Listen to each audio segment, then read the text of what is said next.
westerly veering shadow would fall. Slight quake, desperate thunder, rain later. I need to build a lighthouse.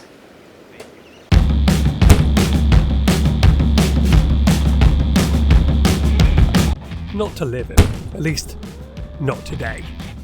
Nope, I designed a game. It's called The Long Watch, and it's about lighthouses connected to different dimensions.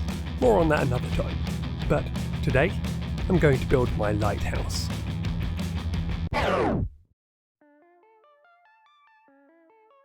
have all this stuff to build one from. Cardboard tubes definitely feel like the natural option. But I can't just leave it like that. Firstly, a lighthouse isn't tube-shaped, it's sort of flanged. But apart from everything else, just a regular old lighthouse will be boring. It needs something else. So I started scribbling some concepts in my Scratchbook. I decided to model this one after the Fastnet lighthouse, because I love the shape of the rocks and the lighthouse combined, but I still wanted to give it a more dynamic shape.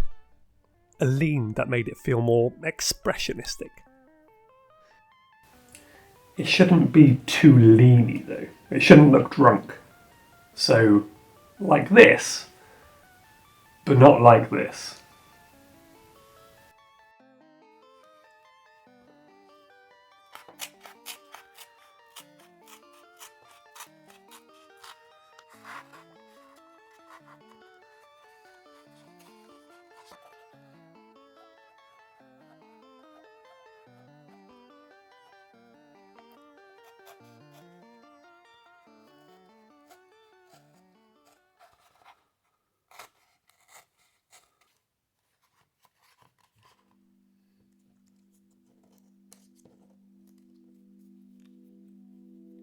It's actually more difficult than I thought, taking a straight tube and giving it a slight twisted curve, without leaving massive gaps in the body that just let it fall apart.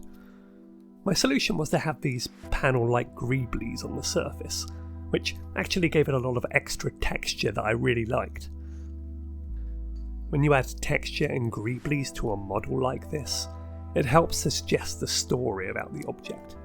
In this case, it's taken repeated damage from natural, unnatural and interdimensional causes. And this underfunded organisation that runs the lighthouses has had to just patch it back together as best they can. Which is to say, not very well. Basically, I'm building a death trap. Because, as both a game designer and a human being, I want disaster to be inevitable.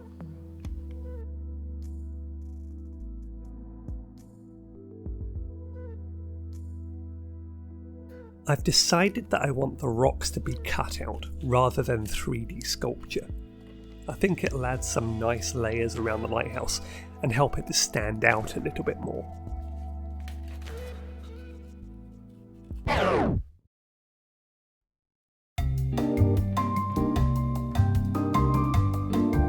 No, I can make you a map so you know exactly where you're going.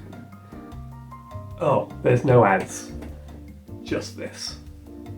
Although you can like and subscribe or go to my website and buy some cool t-shirts and things. But no ads. Just sock puppet crimes. Here, you'll need this.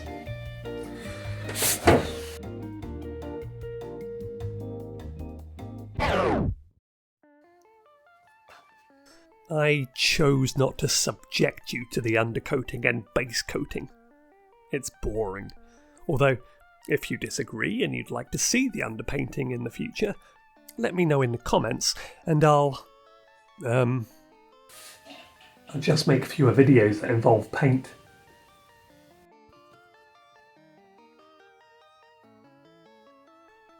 I wanted to give a few different shades of grayscale and mostly decorate this lighthouse with inked cross-hatching.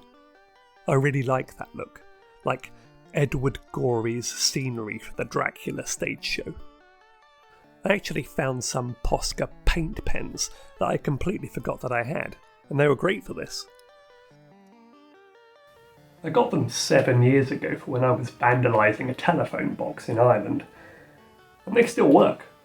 which is more than I can say for the telephone box. And these don't smell like pee either. The thing about decorating with cross-hatching is it's a lot of work, and you do get to a point when you're sort of questioning your life choices, but you can't half-ass cross-hatching. For it to look any good, you have to trust what you're doing and fill the space.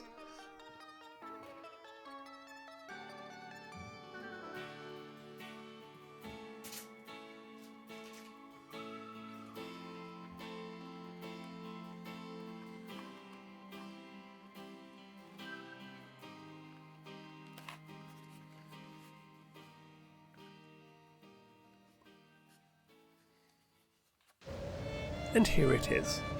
I've called it Banshee Crag, because of the screaming sound the wind makes as it blows through the battered old iron panels. Let's light the beacon.